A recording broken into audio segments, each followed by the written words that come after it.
Assalamualaikum warahmatullahi wabarakatuh. Selamat petang, selamat berhujung minggu. Hari ini 8 Julai bersamaan dengan berapa Zulhijjah? Dah lupa dah.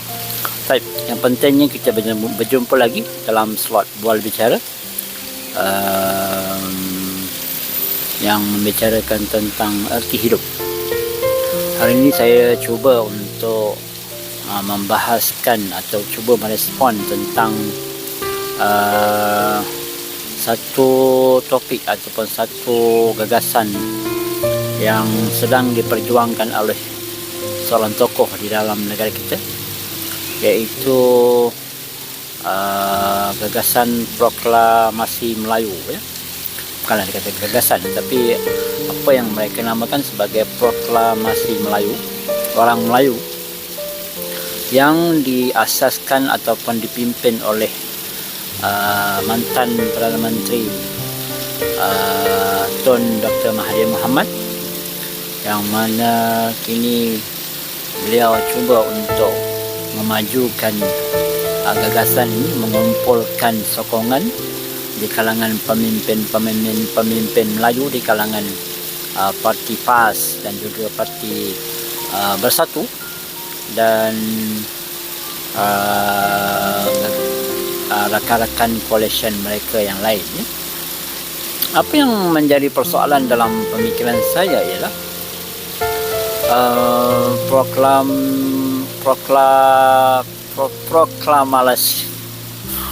proklamasi Melayu ini kemana yang ingin dibawa oleh mereka, ya? Perjuangan Melayu yang bagaimana yang ingin dibawa oleh khususnya Tun Dr. Mahathir Mohamad, yang semua kita tahu bahawa Tun Dr. Mahathir Mohamad ini adalah Perdana Menteri yang pernah meletakkan jawatan pada sekitar 2000, saya tak ingat 2000 berapa, ya. Kemudian terlantiknya Tun Abdullah Badawi daripada daripada kalangan orang Melayu, ya, dan juga pimpinan Parti Melayu UMNO. Tapi malangnya pada waktu itu Tun Dr. Mahathir ini tidak berpuas hati dan cuba menjatuhkan seorang pemimpin Melayu ni, ya. Melayu yang kita semua maklum bahawa UMNO itu adalah parti totok, parti yang tidak akan berkompromi dengan bangsa-bangsa lain, ya. Parti memperjuangkan nasib dan juga kelangsungan orang Melayu, ya. Tetapi malangnya Tun Mahathir pada waktu itu cuba menjatuhkan dan cuba menggagalkan perancangan-perancangan yang cuba dilakukan oleh Tun Abdullah Badawi waktu itu, ya. Dan seterusnya kita lihat setelah Tun Abdullah Badawi meletak jawatan dan digantikan dengan Datuk Seri Najib Muhammad, pada ketika itu Tun Dr. Mahathir juga tidak berpuas hati dengan pimpinan Melayu ini, dan beliau sekeras-kerasnya ataupun sedaya upayanya cuba untuk bangkit berjuang. Pada waktu itu beliau di dalam UMNO dan keluar daripada UMNO, dan cuba menghasut ataupun cuba mencari sokongan, tetapi pada waktu itu beliau tidak mendapat sokongan, yang akhirnya beliau datang kepada Pakatan Harapan Datuk Seri Anwar Ibrahim dan cuba memujuk dan cuba menjalankan kerjasama untuk menjatuhkan seorang pemimpin yang dikatakan yang masih lagi Melayu, yang pada waktu adalah Perdana Menteri, iaitu Presiden UMNO Datuk Seri Najib Tun Razak, anak kepada mantan Perdana Menteri daripada UMNO juga, Tun Abdul Razak, yang terkenal dengan perjuangan Melayunya, perjuangan Felda dan sebagainya, ya. Tapi apa yang kita lihat, Tun Mahathir pada waktu itu cuba untuk bersepakat pula dengan Pakatan Harapan kerana tidak gagal untuk mendapatkan sokongan orang Melayu ataupun orang UMNO itu sendiri, lalu beliau membuat gerakan untuk bersama dengan Pakatan Harapan untuk menjatuhkan Datuk Seri Najib Tun Razak.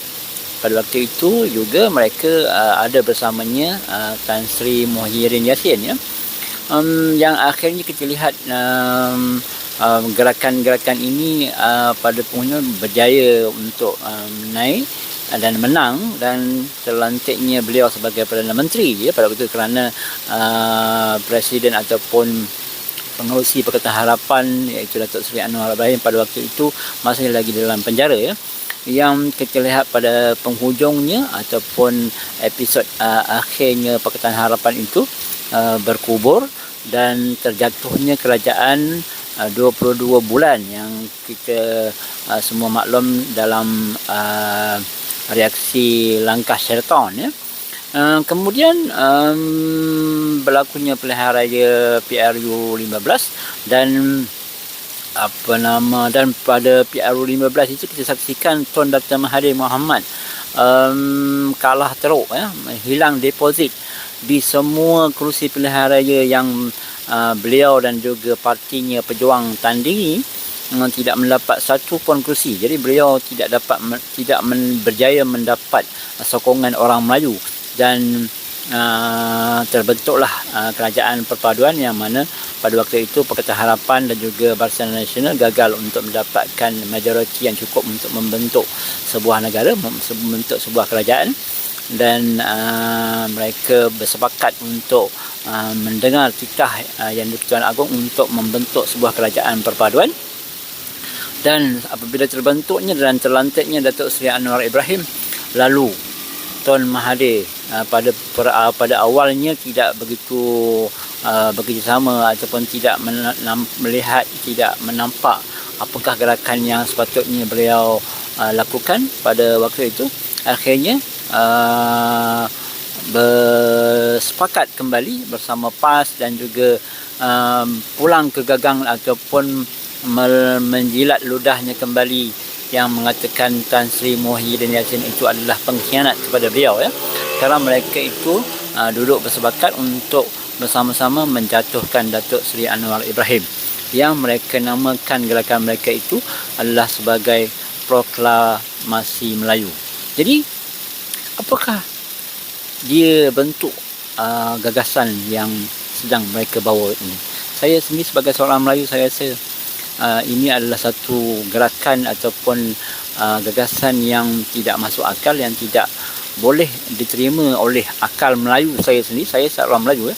Saya rasa ini bukanlah pergerakan atau perjuangan orang Melayu, walaupun namanya agak cantik, Proklamasi Melayu, tapi ianya adalah satu seolah-olah seperti skamer, ya. Sekarang ini zaman skamer, ya. Anda semua orang Melayu di luar sana haruslah faham dan mengerti gerakan-gerakan politik yang sebegini, bahawa mereka itu bukan berjuang untuk Melayu, bahkan mereka itu berjuang untuk diri sendiri dan juga anak-anak dan juga kroni-kroni mereka. Mereka bukan berjuang untuk Melayu, mereka hanya bercuba untuk mendapatkan kuasa, dan mereka akan melakukan ataupun menjalankan agenda-agenda yang sesuai dengan kehendak dan nafsu diri mereka sendiri.